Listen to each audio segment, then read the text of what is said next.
ไม่สูงค่ะเขาขามาเลยเห็นหัวข้อ angles เนี่ยค่ะเนาะดาวมีเนี่ยค่ะโปรแกรมใดเขาดีลาดว่าจริงมุมเนี่ยค่ะเนาะโอเคดาวในทั้งหมดมันดีมี5 อันค่ะเนาะเขาขาดถูกดีหู้ในดีมี5 อันค่ะอันนั้นสุดเป็นทางในเป็นดาวจินเนี่ยค่ะเนาะเขาเรียกว่ากำอังกฤษเขาเรียกว่า acute angle นั่นค่ะเนาะเดี๋ยวดีมาทางในดาวมันค่ะเนาะเพราะดาวมันในห้องว่า right angle เนี่ยค่ะเนาะดีมาทางไหนดาวเจค่ะเนาะ down J 那边 obtuse angle 你看喏，要是听 down 飘看 down 飘调色能看到喏 straight angle 你看喏อันนู้นซึ่งเป็นทางอันนั้นเป็น double lay down ขนาดเนาะ double lay down เนี่ยเขาในห้องว่า complete angle นี่ค่ะอ๋อเพราะนั้นมันมีจังหือในเขาขามาสืบเลยเพียงแทงจำกันค่ะเนาะเขาขามาเตะเลยเพียงดี down จิน acute angle นี่ค่ะเนาะเขาขามีแถวซื้อค่ะเนาะมีแถวซื้อหนึ่งเส้นแน่เขาขามีแถวหนึ่งสมาขันหนึ่งมันจะไหนค่ะเนาะ วันนั้นเขาก็มาดีออกมาด้าวคันออกมาจิงมุมคันเนาะเขาก็ตัวไผ่กว่ามือในค่ะเดี๋ยวกันในมากันในเป็นห้องว่าจิงมุมเนี่ยห้องว่าด้าวในคันเนาะด้าวในคันเนาะวันนั้นเขาขาเตียกจื้อขาละอันวันนั้นเขาขาดูเอาแถวเส้นในเลยมันดูมาแทงเส้นหนึ่งในมาอันเขาห้องว่ามาตังสักหนึ่งมันขนาดเนาะโปรแกรมได้ว่าตังสักเพราะอังกฤษเขาเรียกว่ามาแบบ perpendicular ขนาดมาด้าวมันจ้าดินเนอร์เส้นแถวเนี่ยค่ะมันมีเส้นหนึ่งมาด้าวมันจ้า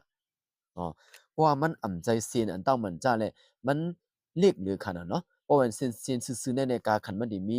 90 องศาเนี่ยค่ะอ๋ออันเขาใจว่ากูเสดิกรีนั่นขนาดเนาะเพราะเป็น90 องศาเนี่ยมันได้เป็นดาวมันเก่าค่ะเพราะมันน้อยเหลือ90เพราะว่ามี89.9จ้ากว่าน้อยเหลือ90ต่อถึง0ในห้องว่าดาวจินเนี่ยค่ะอ๋อเพราะนั้นดาวจินในการขันมันที่มีก็คืออันว่านั่นมันดีน้อยเหลือค่ะ น้อยหรือ90 องศาขนาดเนาะเพราะเป็นน้อยหรือ90 องศาเนี่ยเป็นทางอันไหนเป็นดาวจีนขนาดเนาะว่าเป็นดาวจีนเดขันมันดีน้อยหรือ90 องศาเนี่ยค่ะเนาะ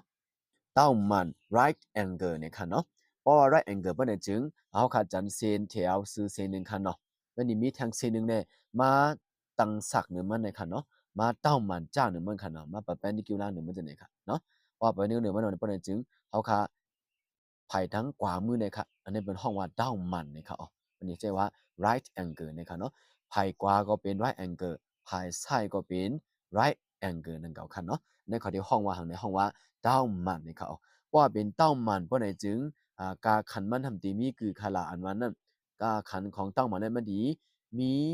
90 องศาเนี่ยอ๋อ90 องศาเต็มๆค่ะเนาะมันดีอ่ำน้อยมันดีอ่ำใหญ่เลยค่ะเนาะเพราะเป็น acute angle เพราะว่าเป็นเต้าจีนเนี่ยมันดีน้อยเลย90ขนาดเนาะว่าซื่อๆ90ในมันดีเป็นเต้ามันเนี่ยค่ะเนาะ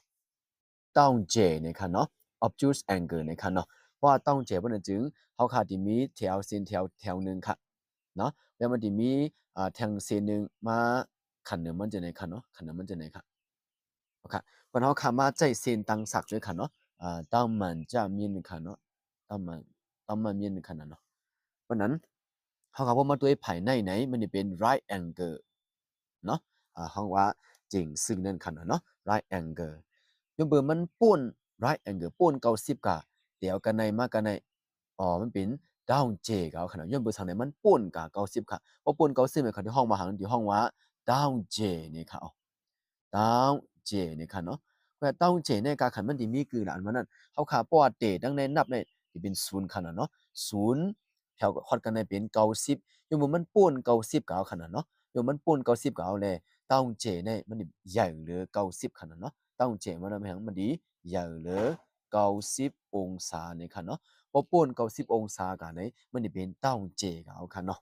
ต้าเพียง strict angle บ่นั่นจึงมันจะมีเส้นเหลียวค่ะอ๋อเส้นเหลียวแถวเหลียวเนี่ยค่ะเนาะเพราะว่าเส้นเหลียวแถวเหลียวเนี่ยมันจะมีเนื้อเส้นมินเพียงนั่นค่ะเนาะโยมมันเป็นใจว่าต้าเพียงเนี่ยค่ะเนาะเพราะว่าต้าเพียงใน เพราะเอาขาดีเตียกด้วยการขันมันจะมี180 องศาเนาะมันเป็นเส้นตั้งศักมาตั้งศักเนี่ยมันจะมี right angle 2 อันค่ะเนาะภายในก็เป็น right angle ภายในก็เป็น right angle right angle หนึ่งอันนี้มี90 right angle หนึ่งอันมี90เพราะว่า90และ90มาหอมล้อกันจะมีปาก80ค่ะเพราะนั้นตามเช่าเนี่ยมันจะมี180 องศาเนี่ยค่ะเนาะเขาดีความได้เขาดีใจว่าอ่า สองจริงซื่อนึงค่ะเนาะจริงซื่อมีสองอันค่ะในห้องว่าสองจริงซื่อเนี่ยค่ะเนาะดับเบิลเลเต้าเนี่ยค่ะเนาะ complete angle เนี่ยค่ะเนาะเขาคำมารีเพนจอมกันค่ะ complete angle ว่านั่นเป็นจึงหือหนึ่งขนาดเนาะเขาคำมาซอยด้วยมัดจันด้วยค่ะเนาะมัดจันด้วยมันดีออกมาสี่ข้องสี่ล็อกค่ะเนาะอันนี้ยังเปิดมันเป็นเส้นตังสักตั้งมันจ้าแลกันในจริงมุมมันมี90ค่ะเนาะตั้งมันกันในก็เป็นจริงมุม90ตั้งมันกันในก็จริงมุม90ตั้งมันกันในก็เป็นจริงมุม90ค่ะเพราะนั้น90 90 90องศา90องศา4ปอกค่ะเนาะเพราะนั้น90องศา4ปอกของโลกกันในทั้งหมดเป็นห้องว่าดับเบิลเลเต้านี่ค่ะเพราะดับเบิลเลเต้ามีคือขนาดมี3ปาก60องศานี่ค่ะพอเป็นดับเบิลเลเต้าไหนทั้งหมดโฮมโลกันในที่มีคือในที่มี3ปาก60องศานี่ค่ะเนาะ